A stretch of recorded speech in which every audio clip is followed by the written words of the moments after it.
Today on First Cup, we're going to talk about the new episode of Martial Arts Radio. I can never get this thing straightened out. There we go. Still crooked. Celebrate Peter Falk's birthday, famed actor. What can we learn from him? And we'll see what else you guys give me to talk about. We're live in 10. I don't like how crooked that is. Well, I guess it's not that crooked. 1. Good morning, everybody. Welcome. Today is Thursday. It is September 16th, 2021. My name is Jeremy, and this is my first cup of coffee.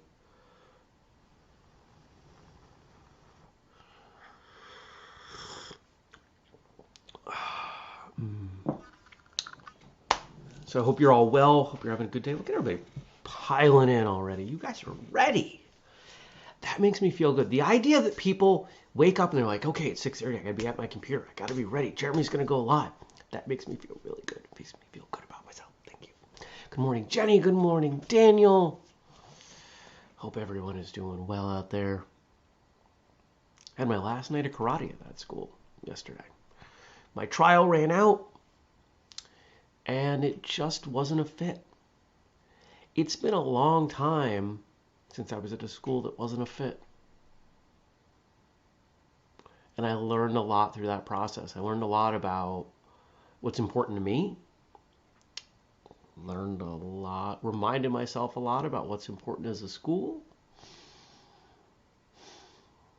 Because even though it was a long drive, it was an hour drive each way, there are things they could have done. There are things they could have done that would have changed my experience. Now, I'm not going to name them publicly because I don't want to shame them. They've got a good thing going. They've got a bunch of students. They seem happy. And they don't need to change that. Frank's on vacation. Happy vacation, Frank. That's great.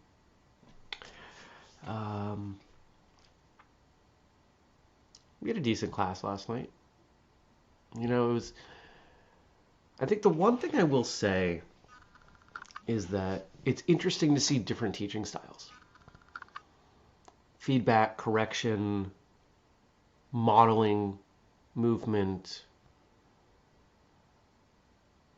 and how not every instructor, I don't want to say this, not every instructor of any subject knows why things happen. They just do them. And they teach them because that's what they were taught. They teach them in the way that they were taught because that's how they were taught. And they just pass it on, which doesn't leave room for improvement. Because if you don't know why something is done, you can't understand if a change might lead to a better result. We did a little bit of kicking. And let's just say, I still got it. And that was nice to see. Now, that was the highlight of the day. Was going to martial arts. Had a long, weird work day. I had a ton of stuff that was backed up on my desk. You ever have that at your desk? Maybe you all don't have a desk. But my desk was just piled. There was just all these papers, all these things I had to go through, all these reports, all these things I had to do for other people, and all these emails that were basically more things piled up virtually. And I plowed through all of it. It took me about 3 hours. And it took so long that the block of time I reserved to do that work, you know, with the financials and everything, wasn't enough time. So I had to take a break. Had a call with a potential new client, not a martial arts school, unfortunately, but would be a fun account, to work on. And I think I could really make a substantial impact on this organization. Good morning, Nathan. Oh, I got the hiccups. And then I was back at it. And then I had a bunch of other work for a couple other clients and plowed through it. About midday, I was talking to I was messaging back and forth with my PA. She's like, how's the day going? What's, because I have a goal every day. I set out every day, what's the goal?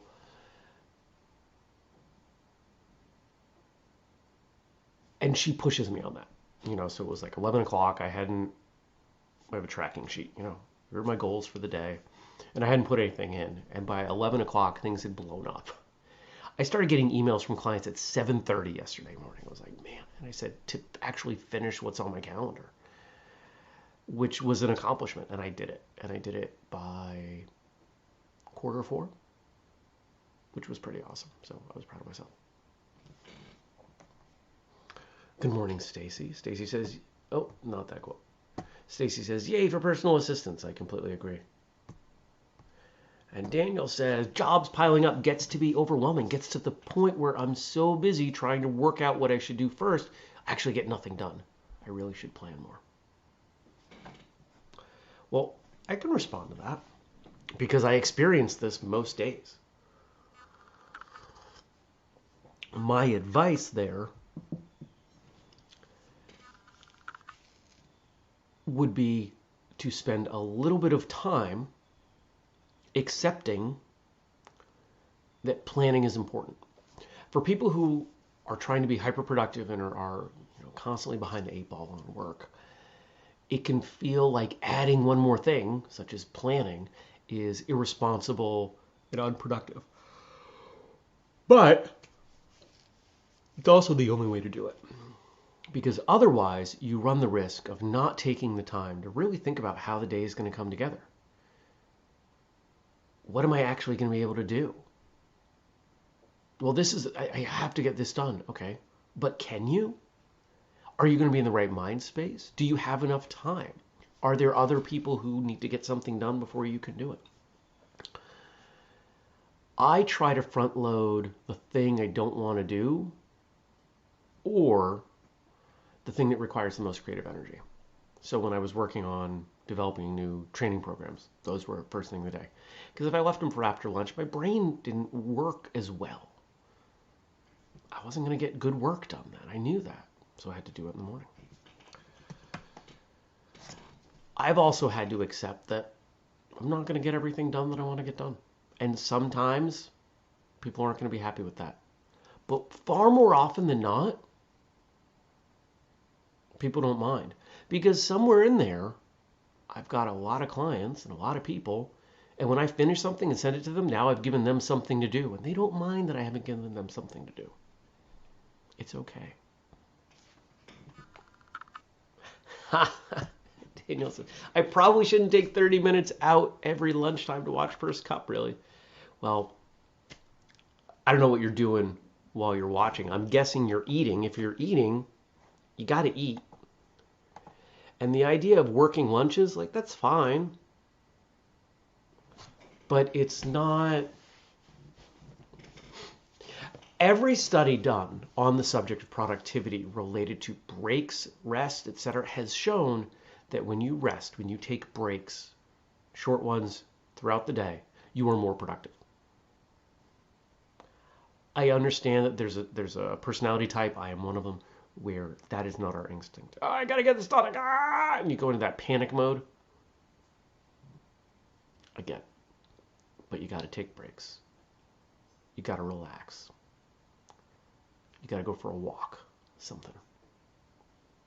And Jenny says, I disagree. This is definitely a priority. I agree as well. And Frank's offering his advice. Start by doing what's necessary, then do what's possible, and suddenly you're doing the impossible. Stephen Covey, 7 Habits. I agree with that too. Dennis is giving a shout out to the type A's. Yeah.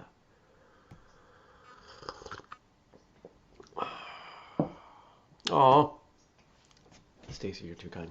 Lunch and midday first cup are important, friend. I find first cup fills my cup.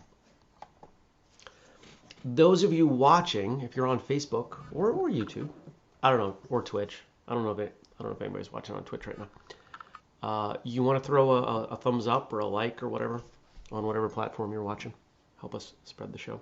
The show is getting better. Can you guys tell? The show is getting better. And you know why? I'm not different. It's all you.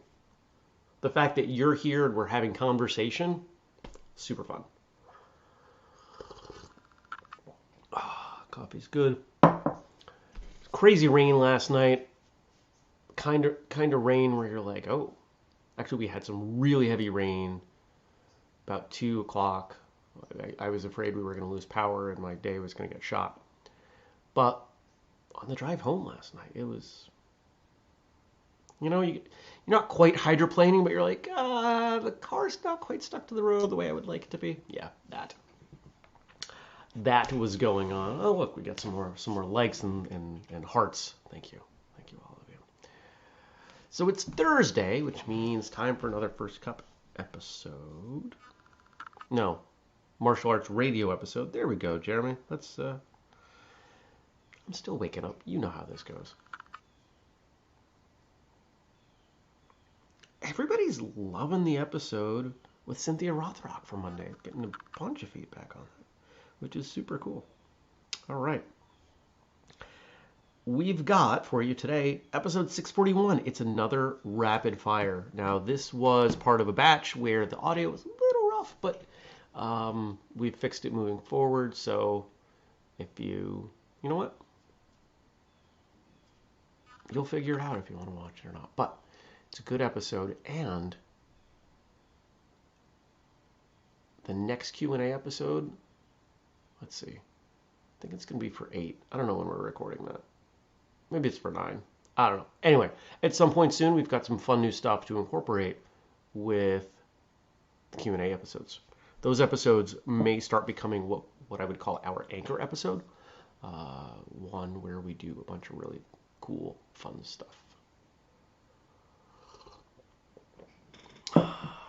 Dennis says, this show rocks. I look forward to Jeremy's wisdom and all of the early morning chats. Thank you, Dennis. What's not to love on that episode with Cynthia? I agree. Man, we've done some cool stuff. We really have. There's a lot going on. I stopped to get gas yesterday on the way back. Shot Andrew a message. He was driving from a drum lesson, and I said, "Oh, we got to do this. We got to remember to talk to this person about this thing." And he writes me back this like 4-part. I don't understand like the what thing and why and what are you talking about, and I forget what the part 4 was.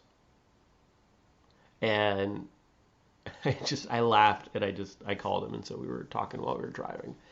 And I realized as I was saying, oh, well, we've got this thing that we're working on as well now, this newer thing. And he's like, oh, that's right, I forgot about that thing. There's so many things. There are so many things we have going on. I need to update our organizational chart just because it's gotten bigger. It's crazy. It's super crazy. Cool stuff with cool people. That's why I'm here. Yeah. You guys are great. I love you guys. Selling a bunch of free training day shirts. Holy cow. A bunch of you guys bought those yesterday. Apparently people like the design. We did something right. Yay. What were the questions on that Q&A? I don't want you to play it. Those emotions. No, I don't want the ads either. Come on, where are you? Here it is. Do you think kata reforms suffer PR problems? What do you think of a martial arts exchange program? Do you see the martial arts as an industry in the sense of it's a business? What are your thoughts on the standardization of the kiai shout?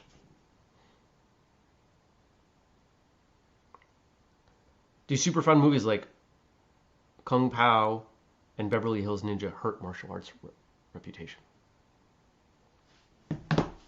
Some good questions. How do I feel about those? What did I say?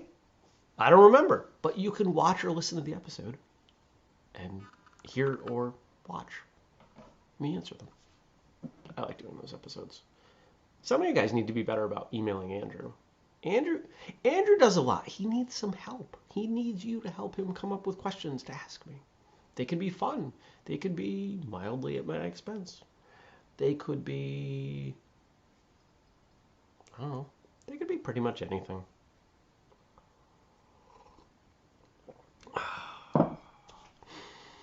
The one thing that I'm really thankful about that this karate class didn't work out. There was a small part of, most of me was like, yes, let's do this. This is going to be great. Small part of me was like, if this works out, I'm going to be so tired all the time. I didn't get to bed till after 10. Because by the time I get back, it's 9. And I'm not eating a full meal before I go. And I kind of want to eat a full meal when I come back. And that takes some time. Oh. So, yeah. All right. Nobody left anything on the Facebook page. So, we've got some stuff from Frank. Now, today we're celebrating one of Frank's favorite actors, Peter Falk. Oh, there's a hole in my shirt. I don't know why I'm showing you this, but there's a hole in my shirt. That makes me sad. I really like this shirt. Where did it go? So obviously I know that Peter Falk is an actor and a prolific actor, but I had to go through his IMDb because I couldn't mentally place him in any movies that I'd seen. And that's probably because I haven't seen very many of his movies. And when I went through, the character that jumped out at me, the one that, yes, I remember him there, the grandfather in The Princess Bride. Yeah, that's my visual for him. I don't know what you remember him from. Oh, Dennis is already answering. Columbo, the best show ever. That's pretty good. Jared saying Murder by Death. Apparently, a bunch of you guys have strong memories. It's been 10 years since he passed away, but there's some interesting stuff in here. We're not doing quotes today, but some other stuff that we can kind of riff on. So, 94 years ago to this day, one of my favorite actors, this is Frank wrote this, was born. Award-winning actor Peter Falk was born in Ossining, New York. Here are some interesting facts from IMDb. In his first foray into acting, he took the role of detective in a high school play when the original student actor fell sick. He left college to serve as a cook in the Merchant Marines. He later received a political science degree from the New School in New York, then graduated from Syracuse University. He applied at the CIA, but was turned down. He took a state budget department job in Hartford, Connecticut. 5 years after he started taking acting lessons, he earned his first Oscar nomination. So there's a guy with a whole bunch of depth. Now, one of the things that I will say is that when we think about acting, and I am going to tie acting back to martial arts. When we think about acting, most actors, their method involves referring back to their own experiences. If you have to cry on stage, how are you going to cry? We don't have a cry button. There's no cry smell. There's no, I don't know what else it would be.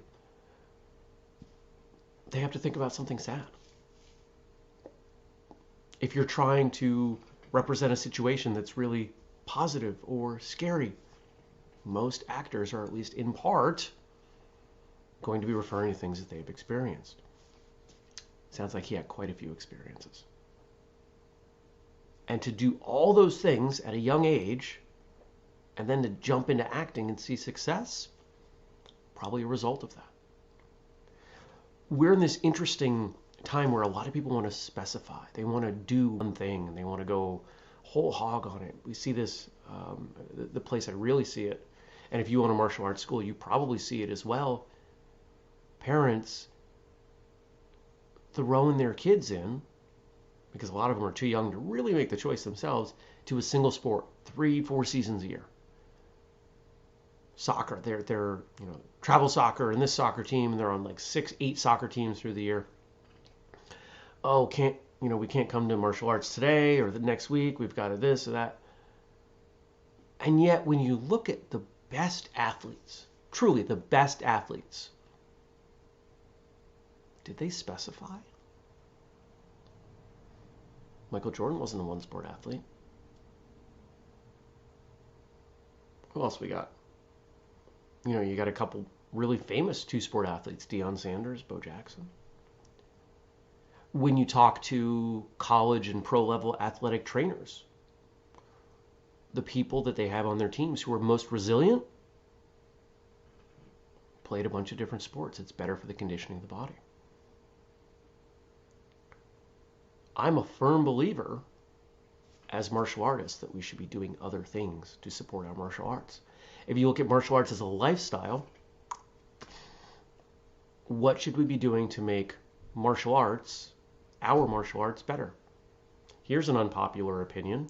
Martial arts kind of sucks for weight loss. Because it's all cardio. It's a cardio adaptation. It suppresses your metabolism. It can help. It can be a component in that if that's a goal. It's definitely a component overall fitness because cardiovascular health is a component of fitness. But what about other things? What about weightlifting? What about, I don't know, the whistlekick strength training program that we renamed as Force. Whistlekick Force. The names are still new. They all start with F. Jared says, specialize in martial arts. A lot of us do, and that's where I think some of the problems come in. You know, overuse of certain joints, things like that. And Chris says, does training multiple styles count as multiple sports? Probably not. We could probably come up with a situation where it does, but the more similar they are, the more difficult that becomes on the body. So the thing to remember when we talk about physical adaptation, which, you know, when we come through a martial arts class, we've got physical adaptation and we have, let's call it learning, educational adaptation, mental adaptation, whatever. The physical adaptation occurs as the body recovers from the stress that you give it. If you leave class tired, the heart muscle is fatigued, and, you know, some other systems in the body. You get stronger in that way as your body recovers from that damage, that stress. You do, let's say you do a bunch of push-ups or deep stances, or you're doing other things where you're like, oh, you know, I'm sore the next day. It's from that recovery that you get better.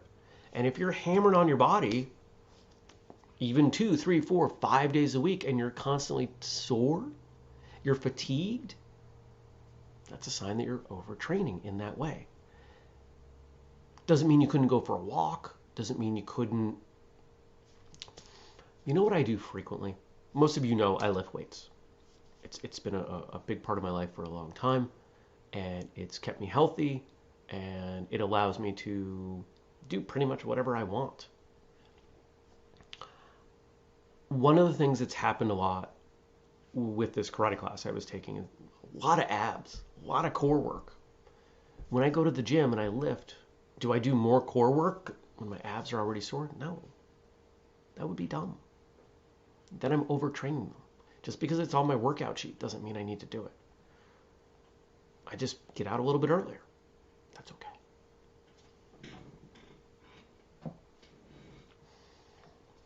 The other piece where I think this relates, and maybe we aren't going to get past this point, which is funny because I didn't know I had this much to say. Forms. Forms are acting. All the things that apply to an actor apply in forms. If you're trying to do a high-level form performance, competition, testing, just for yourself, there's an emotional component, and if you're not tapped into it, you are not at your maximum level. A form tells a story. It should be telling the story that you're in a battle and winning. Sometimes it tells the story that you're not interested. Nobody else will be either. So the more emotion you can bring in, the more you can embody that battle, the more compelling it is.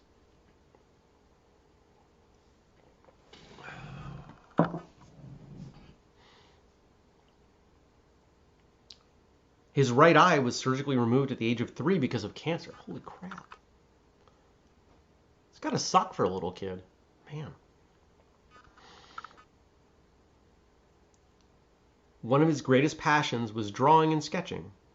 He had a studio on the grounds of his Beverly Hills estate. More versatility, more diversity in his skill set.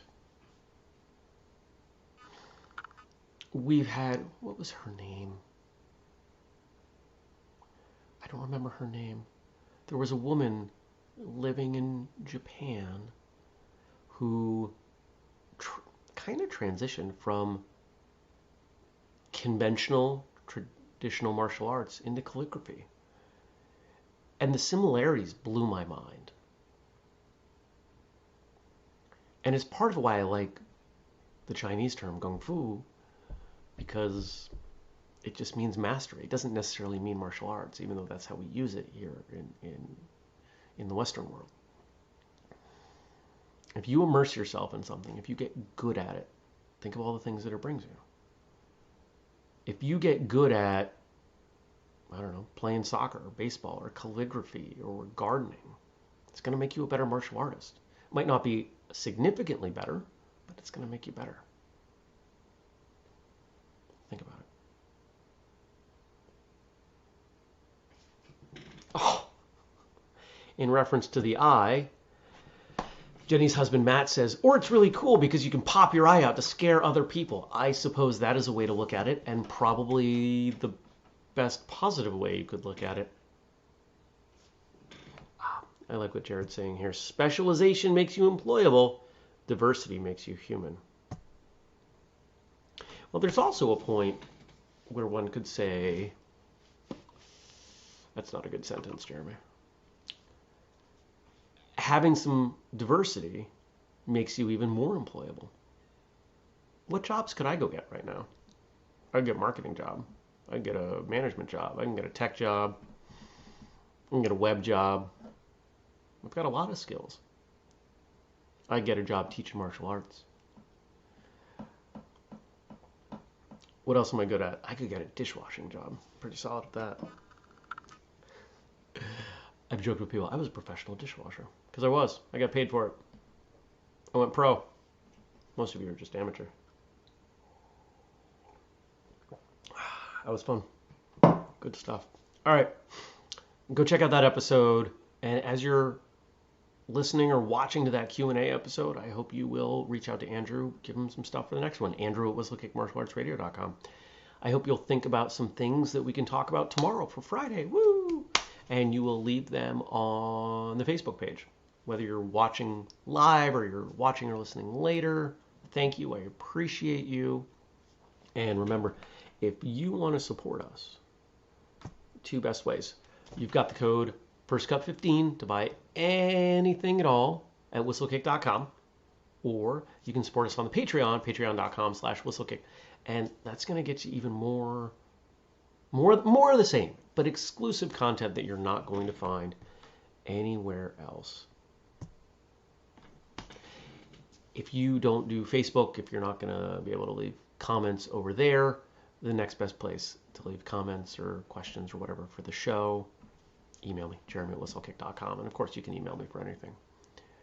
Thank you all for joining. I appreciate you greatly. Really, it's a wonderful start to the day to have people show up and just hang out with you. Pretty awesome. So thanks for that. And I'll see you back here tomorrow. Peace.